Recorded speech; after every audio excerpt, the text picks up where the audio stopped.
राजा शांतनु जो हस्तिनापुर के राजा होते हैं, जब एक बार वो जंगल में शिकार के लिए जाते हैं तो वहाँ पर उन्हें प्यास लगती है, और प्यास के कारण जब वो जंगल से बाहर नदी किनारे आते हैं तो वहाँ पर देखते हैं कि एक सुंदर कन्या जो कि किनारे पे खड़ी हुई थी। वो उस सुंदर कन्या को देखते हैं और उस सुंदर कन्या को देख के मोहित हो जाते हैं। शांतनु जब उस कन्या के पास जाते हैं तो उनसे उनका नाम पूछते हैं और कहते हैं कि आप कौन हो देवी। तो वो बताती है कि मेरा नाम गंगा है और मैं यहाँ पर टहलने के लिए आई हूँ। तो शांतनु उनकी सुंदरता को देख के इतना मोहित हो जाता है कि इस गंगा से शादी की इच्छा व्यक्त करता है, और शांतनु गंगा से शादी करने के लिए उनको प्रस्ताव भेजता है। तो गंगा जो शादी करने के लिए तो मान जाती है, लेकिन उनकी एक शर्त होती है शांतनु को लेकर। वो शांतनु को कहती है कि तुम कभी भी मुझे किसी कार्य के लिए रोकोगे नहीं, मैं अगर कुछ भी करूं उसके लिए तुम मुझे कभी भी नहीं रोकोगे। शांतनु का विवाह उनकी मनपसंद स्त्री गंगा से हो जाता है, और कुछ समय बाद जब गंगा को पहला पुत्र होता है तो उसको वो गंगा में बहा देती है। तो शांतनु ये देख के बहुत दुखी हो जाता है, लेकिन वो वचन में बंधे हुए थे तो वो उन्हें कुछ कहते नहीं। धीरे धीरे करके वो अपने ऐसे ही 7 पुत्रों को गंगा में बहा देती है।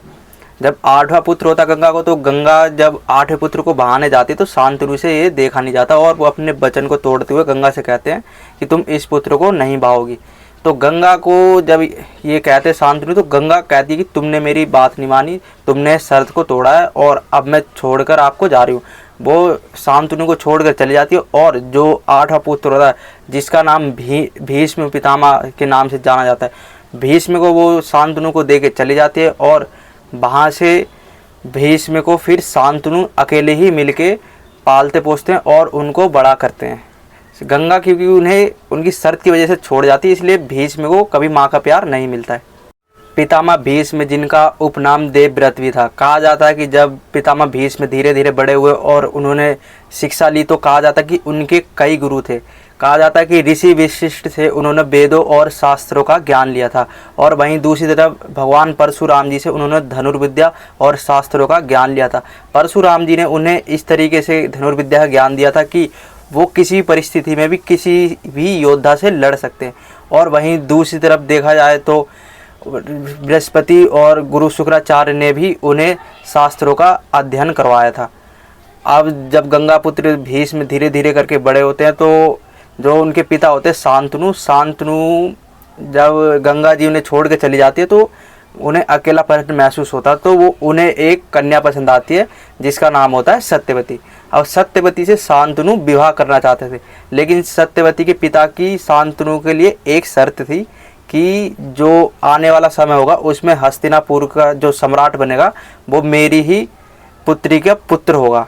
तो शांतनु की ये प्रतिज्ञा देखकर कि अब मुझे इससे शादी करनी है, लेकिन वहीं पर वो ये भी सोचते कि मेरा पुत्र भीष्म भी तो है, अगर मैं इससे शादी करूँगा तो जो इसके पुत्र होंगे और तो वो सम्राट कैसे बन सकते, क्योंकि मेरा बड़ा पुत्र भीष्म भी तो।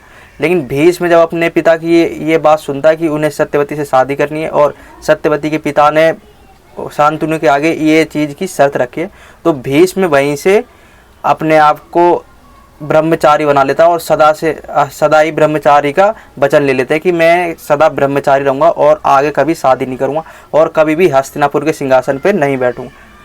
सत्यवती की इस चीज़ को लेकर शांतनु से शादी हो जाती है। शांतनु अब भीष्म से बहुत प्रसन्न होते हैं और भीष्म को कहते हैं कि मैं तुम्हें आज एक वरदान देता हूँ कि तुम कभी भी नहीं मरोगे, तुम अपनी इच्छा के अनुसार ही मरोगे। शांतनु भीष्म पितामह को इच्छा मृत्यु का वरदान दे देते हैं। शांतनु और सत्यवती से 2 पुत्र होते हैं जिनका नाम चित्रांगद और विचित्रगुप्त होता है। विचित्रगुप्त को हस्तिनापुर का राजा बना दिया जाता है, और जब विचित्रगुप्त की शादी करनी होती है तो वहाँ पर हस्तिनापुर से भीष्म पितामह काशीराज जाते हैं और वहाँ की 3 कन्या अंबिका, अम्बा और अम्बालिका का हरण करके ले आते हैं। जब जो वहाँ पर जो काशीराज की एक कन्या होता है जिसका नाम अम्बा होता है, वो तो जो साल्व थे वो अब साल्व से शादी करना चाहती थी, लेकिन अम्बा का हरण होने के कारण वो वहाँ से आ जाते और जो भीष्म पितामह अपने भाई की शादी करना चाहते हैं, वो जब हरण करने के लिए जाते हैं तो वो राजा साल्व से युद्ध करते हैं और वहाँ पर राजा साल्व भीष्म पितामह से युद्ध में हार जाते हैं। क्यों? क्योंकि भीष्म पितामह को एक तो इच्छा मृत्यु का वरदान होता है और दूसरी तरफ वहीं पर उन पे अनेकों शक्तियाँ और अनेकों अस्त्र शस्त्र भी होते हैं। इस तरह से भीष्म पितामह अंबालिका और अंबिका का हरण कर लाते हैं काशीराज से। और जब भीष्म पितामह को वो फोर्स करती है कि तुमने मेरा हरण किया है तो अब तुम ही मुझसे शादी करो, अम्बा की इस वचन के कारण भीष्म उनसे कहते हैं कि मैं तुमसे शादी नहीं कर सकता। क्यों? क्योंकि मैंने आजीवन ब्रह्मचारी होने का वचन लिया हुआ। तो अम्बा को जब भीष्म पितामह वहाँ से वापस जाने के लिए कह देते हैं तो वो अम्बा जाती है और राजा साल्व से शादी करने की सोच कहती है। लेकिन राजा साल्व जो कि भीष्म से युद्ध में हार जाते हैं तो वो मना कर देते हैं उनसे शादी के लिए। फिर अम्बा वापस आती है, फिर वो बोलती है मेरे साथ तो ये अन्याय हुआ है, अब मैं कहाँ जाऊँगी। तो भीष्म पितामह उन्हें कहते हैं कि तुम्हें इस धरती पर सिर्फ एक ही व्यक्ति न्याय दिला सकते हैं। तो अम्बा पूछती है कि वो व्यक्ति कौन है। अम्बा को भीष्म पितामह भगवान परशुराम जी के पास भेज देती हैं और भगवान परशुराम जी जो कि पहले से ही जिन्होंने भीष्म पितामह को धनुर्विद्या की शिक्षा दी होती है और जो कि उनके गुरु होते हैं, तो अम्बा भीष्म पितामह जी के वो भीष्म पितामह का जो उन्होंने हरण करा था उसका दुख लेकर वो परशुराम जी के पास चली जाती है और वहाँ पर परशुराम जी से न्याय की भीख मांगती है। तो परशुराम जी वहाँ पर भीष्म पितामह को फिर कहते हैं कि तुम अम्बा से विवाह कर लो और अपने क्षत्रिय धर्म का पालन करो। तुमने हरण तो करा, लेकिन अब इस कन्या से कौन विवाह करेगा, इसलिए अब तुम ही इससे विवाह करो। भीष्म पितामह ब्रह्मचारी होने की प्रतिज्ञा बताते और कहते कि मैं इनसे शादी नहीं कर सकता। तो भीष्म पितामह उनसे युद्ध करते हैं परशुराम जी से। लगभग 21 दिनों का युद्ध चलता और वहाँ पर परशुराम जी खुद ही भीष्म पितामह से युद्ध करते करते पीछे हट जाते हैं और उस युद्ध में भीष्म पितामह की विजयी हो जाती है। विचित्रगुप्त के निसंतान मरने के कारण सत्यवती अपने पुत्र वेदव्यास को बुलाती है। वेदव्यास का एक नाम कृष्ण द्वापेन भी है। जब वेदव्यास हस्तिनापुर में आते हैं तो वो अपने नियोग से विचित्रगुप्त की पत्नियों से बच्चा पैदा करते हैं, जिसमें से एक का नाम होता है धृतराष्ट्र और दूसरी तरफ होता है पांडु। धृतराष्ट्र पांडु से बड़ा होता है और वहीं पर जो भीष्म पितामह होते हैं वो हस्तिनापुर का उन्होंने संकल्प ले रखा था कि मैं हस्तिनापुर की सदैव ही रक्षा करूँगा।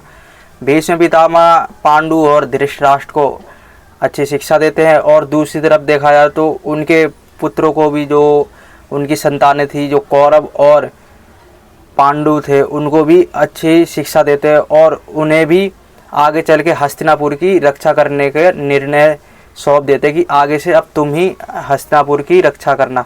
दूसरी तरफ देखा जाए तो जब भीष्म पितामह, जिन्होंने बहुत सारे अपने जीवन में युद्ध लड़े हैं, उन्होंने विराट युद्ध भी लड़ा है और वहीं पर देखा जाए तो भीष्म पितामह ने बहुत सारे युद्धों में भाग लिया है। दूसरी तरफ देखा जाए तो शाल्य नरेश से जब उन्होंने युद्ध करा था तो वहाँ पर भी उन्हें युद्ध में पराजित कर देते हैं। भीष्म पितामह से उस समय में कोई भी युद्ध नहीं करना चाहता था। क्यों? क्योंकि भीष्म पितामह एक तो इच्छा मृत्यु का वरदान रखते थे और दूसरी तरफ उन पर भगवान परशुराम द्वारा दी गई शिक्षा थी। तो भीष्म पितामह इस तरीके से किसी से भी नहीं हारे कभी भी किसी युद्ध में और उनसे कोई लड़ना भी नहीं चाहता था। और इसी तरह देखा जाए तो भीष्म पितामह के डर से बहुत से जो राज्य थे उस समय में उन्होंने हस्तिनापुर के साथ अपने अच्छे संबंध बनाए।